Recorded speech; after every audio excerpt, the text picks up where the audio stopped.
Hey everyone, Road to Gasparilla Day 22 is here. I'm Coach Kyle of Freedom Running Club, and today we're going to be talking just briefly about carb loading for your Gasparilla race. You know, what it is, why you would do it, some best practices to really kind of maybe maximize some of that energy on race day. So basically what you're doing in terms of doing a carb load is you're trying to top your body's glycogen stores off.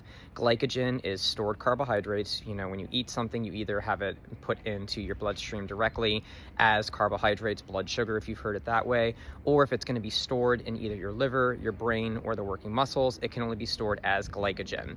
So that's what you're really wanting to do. You want to top off that stores, and humans can store up to 2 hours worth of glycogen. So the general rule of thought with carb loading is how long is the race you're doing, or really how long are you going to be enjoying the course, essentially. If you're somebody that's going to be out there and you're going to be anticipating running, say, a 5K in under 20 minutes, carb loading really doesn't matter. You want to eat well the day before, something that sits well with you, but you really have to carb load for something that's going to be, say, 300 calories, maybe 400.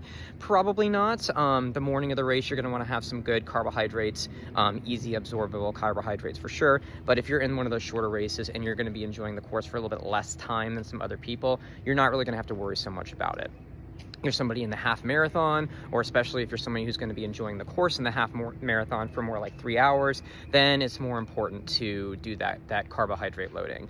What does that look like? You're looking for simple carbohydrates. This is why when typically people talk about carb loading, they're talking about things like simple pasta, they're talking about rice dishes, you know, white rice in particular.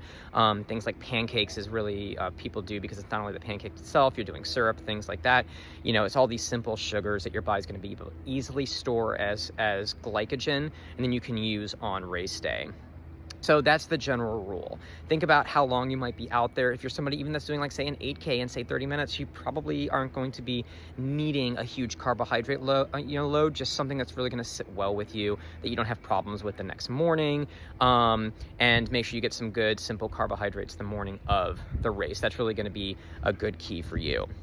And so that's the real thing. And the other thing that can really kind of help with carbohydrate loading is, you know, typically people think, you know, you got your really healthy foods that have a pretty high fiber content, things like, your vegetables, your root vegetables, things like that. You probably want to limit that just a little bit the day before your race, because that can actually slow the absorption of it. These are super healthy foods all the time, like your broccolis, your sweet potatoes, things like that. They're not bad options, but they're going to be, it's going to interfere just a little bit with the digestion, with the absorption, things like that. It is the night before, but it can really kind of play a little bit of havoc the next morning. You don't want to do something that you've never really tested. So if you're somebody who, hasn't had pasta in 6 months, I wouldn't recommend that. But if it's something that you've had success, you've had a really good workout the day after having something like that, that's what you're going to want to kind of look at in terms of carbohydrate stores, in terms of topping off that glycogen.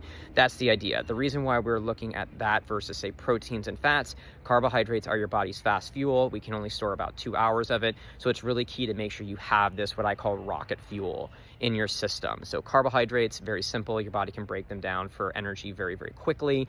That's why we run out of it. When people talk about hitting the wall in these longer races, it's typically because they've run out of their blood sugar and their stored glycogen in both their liver and their muscles. So another side benefit of carbohydrate loading is carbs tend to be really water loving. They're really they hold on to water really well. So something else that you can kind of do is it helps you kind of hydrate a little bit better. You can really kind of electrolyte load as well. So if you're somebody that takes electrolytes, you definitely probably would want to, especially if you're in the Tampa area, it's pretty hot. If you start having carbohydrates with some more electrolytes, your body's going to hold on to that a little bit more, both the water retention a little bit more. So you're going to be hydrated just a little bit better. There's some new research that talks about that. Time frame for carbohydrate loading, obviously the night before. I've been kind of talking about that. And in the longer races, you can actually start to carbohydrate load up to 3 days before. And then same thing with that hydration that I was mentioning, 3 days before. It's anywhere from 1 to 3 days. It's kind of different depending. The research is a little inconclusive and it's a little bit variable, but there has been some success as early as 3 days before. Is that really relevant? Again, if you're somebody that's doing the 8K or even the 15K to do it 3 days before, probably not.